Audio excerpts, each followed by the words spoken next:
Good morning बच्चों। जय हिंद, जय भारत। आज आपके पीसी सर आपको लेकर के आए हैं कक्षा 9 हिंदी यूपी बोर्ड अध्याय 2 क्या लिखूं, जिसको लिखा है लेखक पद्मलाल पन्नालाल बख्शी जी ने। जी हाँ बच्चों, तो हमें सर्वप्रथम इस चैप्टर को पढ़ने के पहले पद्मलाल पन्नालाल बख्शी जी के बारे में ज़रूर पढ़ लेना चाहिए बच्चों। तो आइए पढ़ते हैं पद्मलाल पन्नालाल बख्शी जी के बारे में। पद्मलाल पन्नालाल बख्शी का जन्म सन 1894 में खैरागढ़ राजनंदगांव छत्तीसगढ़ तत्कालीन मध्य प्रदेश में हुआ था। हिंदी साहित्य में उनकी ख्याति कुशल आलोचक, कवि, निबंधकार, हास्य व्यंग्यकार के रूप में है। निबंध लेखक के लिए वे विशेष रूप से स्मरणीय हैं। उनकी प्रमुख रचनाएं हैं पंचपात्र, पद्मवन, प्रबंध पारिजात, कुछ बिखरे पन्ने, निबंध संग्रह, अश्रुदल, शतदल, काव्य झलमला, त्रिवेणी, कहानी संग्रह, विश्व साहित्य, हिंदी कहानी साहित्य, हिंदी साहित्य विमर्श, हिंदी उपन्यास साहित्य, आलोचना। उन्होंने सरस्वती और छाया पत्रिकाओं का संपादन भी किया है। पद्मलाल पन्नालाल बख्शी ने अपने लेखन में अध्यात्म, समाज सुधार, लोक जीवन को प्रमुखता दी है। उन्होंने अपने निबंधों में भारतीय कृषि एवं सामाजिक संबंधों का तार्किक मूल्यांकन और विश्लेषण किया है। उनकी रचनाओं में भारतीय और पाश्चात्य साहित्य के सिद्धांतों का सामंजस्य देखने को मिलता है। सन 1971 में उनका निधन हो जाता है बच्चों। तो चैप्टर है उनका क्या लिखूं। क्या लिखूं निबंध में पद्मलाल पन्नालाल बख्शी ने निबंध की रचना प्रक्रिया को समझाया है। इस निबंध में उन्होंने दूर के डोल, सुहावने और समाज सुधार शीर्षक 2 विषयों को लेकर निबंध लेखन में आने वाली कठिनाइयों की चर्चा की है। निबंध की रचना प्रक्रिया के संबंध में विभिन्न विद्वानों के विचारों का उल्लेख करते हुए उन्होंने निबंध लिखने के आदर्श तरीकों के खोजने का प्रयत्न रोचक और सरल ढंग से किया है। लेखक ने अपने विचारों को प्रकट करने के लिए साहित्य और सांस्कृतिक संदर्भों का अत्यंत प्रभावी ढंग से प्रयोग किया है। इस निबंध की आत्मपरक शैली, जिसमें लेखक स्वयं पाठकों से संवाद करता है, इसे अधिक जीवंत, आत्मीय और प्रभावशाली बनाती है। आइए निबंध लेखन की अन्य प्रक्रियाओं को समझने के लिए पढ़ते हैं क्या लिखूं। मुझे आज लिखना पड़ेगा। अंग्रेजी के प्रसिद्ध निबंध लेखक A.G. गार्डनर का कथन है कि लिखने की एक विशेष मानसिक स्थिति होती है। उस समय मन में कुछ ऐसी उमंग सी उठती है, हृदय में कुछ ऐसी स्फूर्ति सी आती है, मस्तिष्क में कुछ ऐसे आवेश का उत्पन्न होता है कि लिखना ही पड़ता है। उस समय विषय की चिंता नहीं रहती। कोई भी विषय हो, उसमें हम अपने हृदय के आवेग को भर ही देते हैं। हेड टांगने के लिए कोई भी खूंटी काम दे सकती है।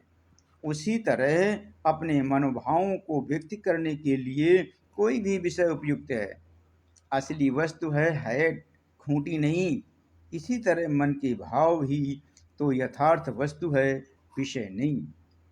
गार्डनर साहब ने इस कथन की यथार्थता में मुझे संदेह नहीं, पर मेरे लिए कठिनता यह है कि मैंने उस मानसिक स्थिति का अनुभव ही नहीं किया है जिसमें भाव अपने आप उत्थित हो जाते हैं। मुझे तो सोचना पड़ता है, चिंता करनी पड़ती है, परिश्रम करना पड़ता है, तब कहीं मैं एक निबंध लिख सकता हूँ। आज तो मुझे विशेष परिश्रम करना पड़ेगा, क्योंकि मुझे कोई साधारण निबंध नहीं लिखना। आज मुझे नमिता और अमिता के लिए आदर्श निबंध लिखना होगा। नमिता का आदेश है कि मैं दूर के ढोल, सुहावने होते हैं, इस विषय पर लिखूं। अमिता का आग्रह है कि मैं समाज सुधार पर लिखूं। ये दोनों ही विषय परीक्षा में आ चुके हैं और इन दोनों पर आदर्श निबंध लिखकर मुझे उन दोनों को निबंध रचना का रहस्य समझाना पड़ेगा। दूर के ढोल सुहावने अवश्य होते हैं, पर क्या वे इतने सुहावने होते हैं कि उन पर 5 पेज लिखा जा सके? इसी प्रकार जिस समाज सुधार की चर्चा अनादिकाल से लेकर आज तक होती आ रही है और जिसके संबंध में बड़े बड़े बीजों में भी विरोध है, उसको मैं 5 पेज में कैसे लिख दूं? मैंने सोचा कि सबसे पहले निबंध शास्त्र के आचार्य की सम्मति जान लूं। पहले यह तो समझ लूं कि आदर्श निबंध है क्या और वह कैसे लिखा जाता है, तब फिर मैं विषय की चिंता करूंगा। इसलिए मैंने निबंध शास्त्र के कई आचार्यों की रचनाएं देखी। एक विद्वान का कथन है कि निबंध छोटा होना चाहिए। छोटा निबंध बड़े की अपेक्षा अधिक अच्छा होता है, क्योंकि बड़े निबंध में रचना की सुंदरता नहीं बनी रह सकती है। इस कथन को मान लेने में मेरा ही लाभ है। मुझे छोटा निबंध लिखना है, बड़ा नहीं। पर लिखूं कैसे? निबंध शास्त्र के उन्हीं आचार्य महोदय का कथन है कि निबंध के 2 प्रधान अंग हैं, सामग्री और शैली। पहले तो मुझे सामग्री एकत्र करनी होगी, विचार समूह संचित करना होगा। उसके लिए मुझे मनन करना चाहिए। यह तो सच है कि जिसने जिस विषय पर अच्छा अध्ययन किया है, उसके मस्तिष्क में उस विषय के विचार आते। पर यह कौन जानता था कि दूर के ढोल सुहावने होते हैं, पर निबंध लिखने की आवश्यकता होती है।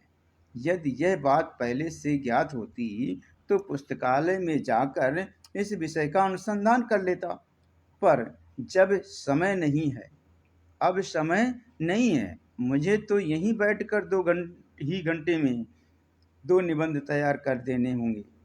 यहाँ ना तो कोई विश्वकोश है और ना कोई ऐसा ग्रंथ जिसमें इन विषयों की सामग्री उपलब्ध हो सके। अब तो मुझे अपने ही ज्ञान पर विश्वास कर लिखना होगा। विज्ञों का कथन है कि निबंध लिखने के पहले उसकी रूपरेखा बना लेनी चाहिए। अतएव सबसे पहले मुझे दूर के ढोल सुहावने की रूपरेखा बनानी। मैं सोच ही नहीं सकता कि इस विषय की कैसी रूपरेखा है। निबंध लिख लेने के बाद मैं उसका सारांश कुछ ही वाक्यों में भले ही लिख दूं, पर निबंध लिखने के पहले उसका सार 10-5 शब्दों में कैसे लिखा जाए? क्या सचमुच हिंदी के सब विज्ञ लेखक पहले से अपने अपने निबंधों के लिए रूपरेखा तैयार कर लेते हैं? A.G. गार्डिनर को तो अपने लेखों का शीर्षक बनाने में ही सबसे अधिक कठिनाई होती है। उन्होंने लिखा है कि मैं लेख लिखता हूँ और शीर्षक देने का भार अपने मित्र पर छोड़ देता हूँ। उन्होंने यह भी लिखा है कि शेक्सपियर को भी नाटक लिखने में उतनी कठिनाई नहीं हुई होगी जितनी कठिनाई नाटकों के नामकरण में हुई होगी। तभी तो घबरा कर नाम न रख सकने के कारण उन्होंने अपने एक नाटक का नाम रखा जैसा तुम चाहो। इसलिए मुझे तो रूपरेखा तैयार न होगी। अब मुझे शैली निश्चित करनी होगी। आचार्य महोदय का कहना है कि भाषा के में प्रवाह होना चाहिए। इसके लिए वाक्य छोटे छोटे हों पर एक दूसरे से संबद्ध हों। यह तो बिल्कुल ठीक है कि मैं छोटे छोटे वाक्य अच्छी तरह लिख सकता हूँ, पर मैं तो मास्टर अपनी विद्वता का प्रदर्शन करने के लिए, अपना गौरव स्थापित करने के लिए ये आवश्यक है कि वाक्य कम से कम आधे पृष्ठ में तो समाप्त हों। बाणभट्ट ने कादम्बरी में ऐसे ही वाक्य लिखे हैं। वाक्यों में अस्पष्टता भी चाहिए, क्योंकि यह अस्पष्टता या दुर्बोधता गंभीर ला देती है। इसलिए संस्कृत के प्रसिद्ध कवि श्री हर्ष ने जानबूझकर अपने काव्य में ऐसी गुत्थियां डाल दी हैं जो अज्ञों ने न सुलझ सके, और सेनापति ने भी अपनी कविता दुर्बोध कर दी है। तभी तो अलंकारों, मुहावरों और लोकोक्तियों का समावेश भी निबंधों के लिए आवश्यक बताया जाता है।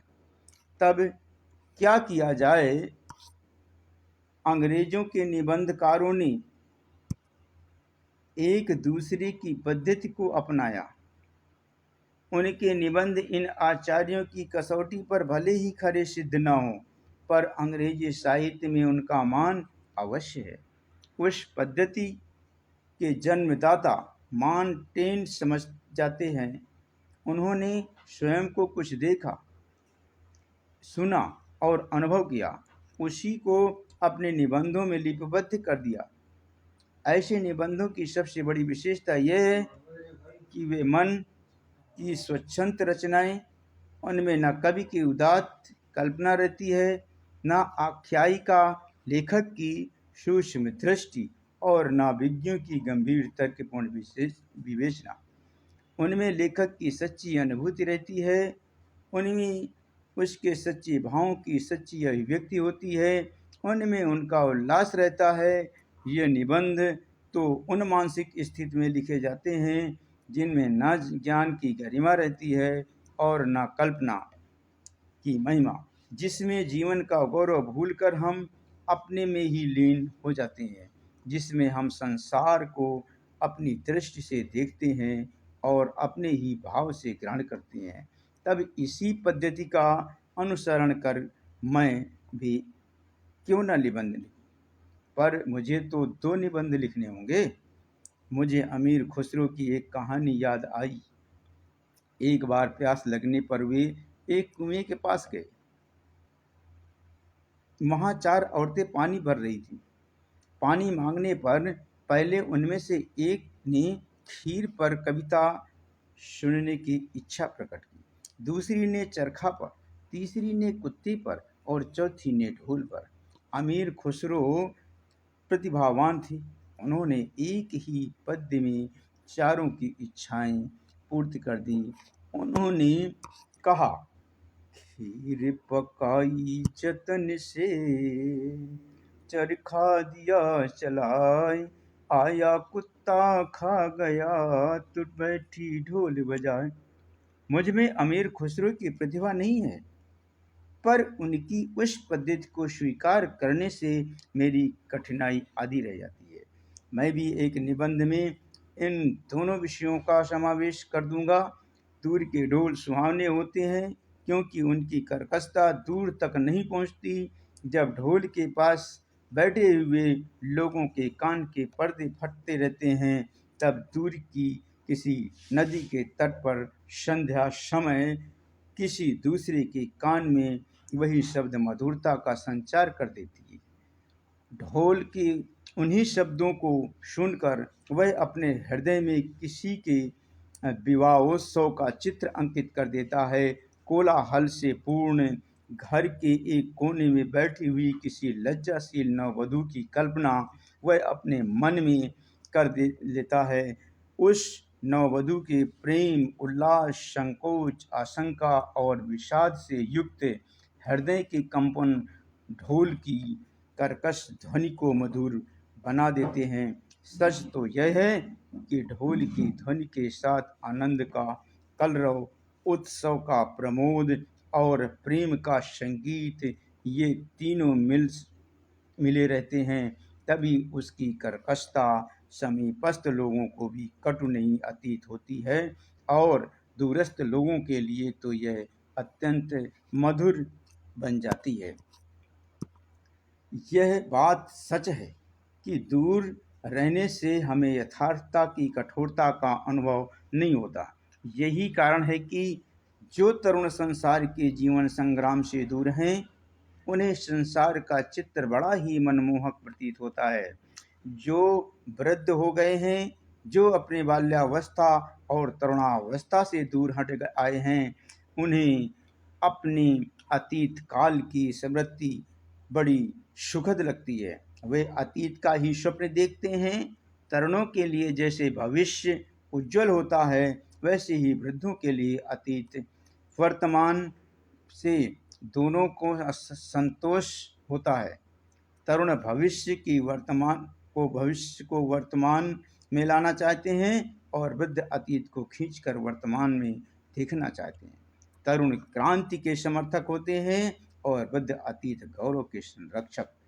इन्हीं दोनों के कारण वर्तमान सदैव क्षुब्ध रहता है और इसी से वर्तमान काल सदैव सुधारों का काल बना रहता है। मनुष्य जाति के इतिहास में कोई ऐसा काल नहीं हुआ है जब सुधारों की आवश्यकता न हुई हो। तभी तो आज तक कितने ही सुधार हो गए हैं, पर सुधारों का अंत कब हुआ? भारत के इतिहास में बुद्धदेव, महावीर स्वामी, नागार्जुन, शंकराचार्य, कबीर, नानक, राजा राम मोहन राय, स्वामी दयानंद और महात्मा गांधी में ही सुधारों की गणना समाप्त नहीं होती। सुधारों का दल नगर नगर और गांव गांव में होता है। यह सच है कि जीवन के नए नए दोष उत्पन्न होते जाते हैं और नए नए सुधार होते जाते हैं। ना दोषों का अंत है और ना सुधारों का। जो कभी सुधार थे वही आज दोष हो गए हैं और उन सुधारों का फिर नव सुधार किया जाता है। तभी तो यह जीवन प्रगतिशील माना गया है। हिंदी में प्रगतिशील साहित्य का निर्माण हो रहा है। उसके निर्माण यह समझ रहे हैं कि उनके साहित्य में भविष्य का गौरव निहित है, पर कुछ समय के बाद उनका यह साहित्य भी अतीत का स्मरण हो जाएगा और आज जो तरुण हैं वह वृद्ध होकर अतीत के गौरव का स्वप्न देखेंगे। उनके स्थान के तरुणों का फिर दूसरा दल आएगा जो भविष्य का स्वप्न देखेंगे। दोनों के ही स्वप्न सुखद होते हैं क्योंकि दूर के ढोल सुहावने होते हैं। जय हिंद, धन्यवाद। आज हमें सीखा, क्या लिखूं? लेखक पद्मलाल पन्नालाल बख्शी द्वारा लिखित यह चैप्टर क्या लिखूं हमने आपके सामने प्रस्तुत किया है। यदि यह वीडियो पसंद आया हो तो इसे लाइक करें, शेयर करें और सब्सक्राइब करें। बेल आइकन को ज़रूर दबा दें बच्चों। अगले वीडियो में मिलते हैं नए अध्याय के साथ। धन्यवाद। आज आपका दिन शुभ हो।